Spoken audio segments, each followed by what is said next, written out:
This channel does not promote any violent, harmful, or illegal activities. All content provided by this channel is meant for an educational purpose only. Cancer Healer Center, a new beginning. ফের শহরে CBI তল্লাশি। Bank প্রতারণা মামলায় বিধাননগরে ব্যবসায়ীর বাড়িতে সিবিআইয়ের অভিযান। বছরখানেক আগে বেটিং অ্যাপ প্রতারণা মামলায় ইডির হাতে গ্রেপ্তার হন সুরাজ চোখানি নামে এই ব্যবসায়ী। সিবিআই সূত্র খবর, ব্যবসা বৃদ্ধির নামে কোটি কোটি টাকা ব্যাংক থেকে লোন নিয়ে প্রতারণা করেন সুরাজ চোখানি। মনে করা হচ্ছে লোনের টাকাই ব্যবহার করা হয়েছিল বেটিং অ্যাপে। আমরা এই মুহূর্তে ছবি দেখাচ্ছি শহরে সিবিআই তল্লাশি। সল্টলেকের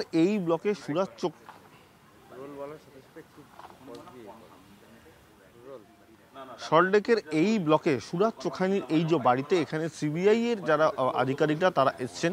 সূত্রের খবর যে বেটিং অ্যাপে যে আর্থিক প্রতারণা, সেই প্রতারণায় ইডি প্রথমে তাকে গ্রেপ্তার করেছিল। পরবর্তীকালে সিবিআই যে তদন্ত ভার নিয়েছে, সেই তদন্ত করতে কিন্তু সুরাজ চোখানির কাছে আরও একবার তারা পুরো বিষয়টা জানার জন্য এসছেন। মূলত ব্যাংক থেকে লোন নেওয়া হয়েছিল ব্যবসাতে লগ্নি করার জন্য।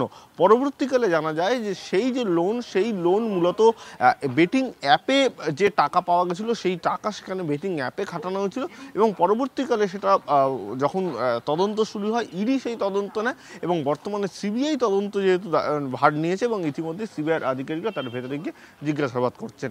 ক্যামেরায় গৌরবের সঙ্গে সুশোভন, TV9 বাংলা। আরো একটা বড় খবরের দিকে নজর রাখতে হচ্ছে। দেগঙ্গায় পঞ্চায়েত প্রধানের দুয়ারে মিষ্টির প্যাকেটের ভেতরে তাজা বোমা। পুলিশ গিয়ে দুটি তাজা বোমা উদ্ধার করে। দেগঙ্গার খবর, দেগঙ্গায় পঞ্চায়েত প্রধানের দুয়ারে মিষ্টির প্যাকেট, ভিতরে তাজা বোমা। পুলিশ গিয়ে দুটো তাজা বোমা উদ্ধার করে। চৌরাশিয়া গ্রাম পঞ্চায়েতের প্রধান বাপ্পা মণ্ডলের বাড়ির সিঁড়িতে রাখা ছিল এই বোমা। প্যাকেট খুলতেই চক্ষু চড়ক গাছ। কোথা থেকে এলো বোমা, কারা রেখে গেছে, ইতিমধ্যেই তদন্ত শুরু করেছে পুলিশ।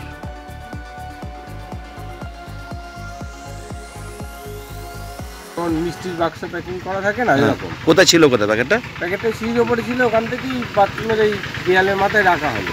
তাও দেখলাম বেশ ওয়েটই আছে।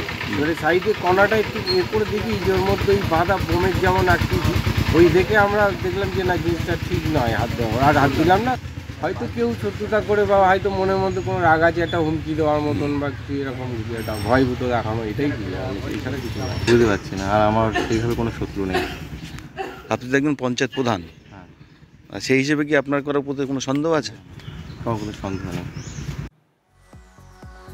দীপঙ্কর আমাদের সঙ্গে রয়েছেন, আমাদের সহকর্মী টেলিফোনে। দীপঙ্কর, পুলিশ কি বলছে? দেখুন, পুলিশ বিষয়টি খতিয়ে দেখছে। চৌরাশিয়া গ্রাম পঞ্চায়েতের প্রধান বাপ্পা মণ্ডলের বাড়ির দুয়ারে হঠাৎ করে মিষ্টির প্যাকেট। এখন এই মিষ্টির প্যাকেটটার পর্যন্ত ঠিক ছিল, কিন্তু তার মধ্যে তাজা বোমা। এটা তারা আইডেন্টিফাই করেন, পুলিশকে খবর দেন, পুলিশ বোমা উদ্ধার করেছে। এবং এই তাজা বোমা দুটো কারা রেখে গেল, কি উদ্দেশ্যে রেখে গেল বা রেখে তারা চলে গেল কেন, এটা কি কোনো ভয় দেখানো বা আতঙ্কগ্রস্ত করে তোলার চেষ্টা, এই সমস্ত বিষয় পুলিশ খতিয়ে দেখছে। যদিও এই ঘটনায় এখনো পর্যন্ত কাউকে গ্রেফতার করতে পারেনি। আশেপাশে দূরে কোথাও সিসিটিভি আছে কিনা সেটাও পুলিশ খতিয়ে দেখছে। কখন রেখেছে বা কি বৃত্তান্ত, এই সমস্ত বিষয় কিন্তু পুলিশ খতিয়ে দেখছে।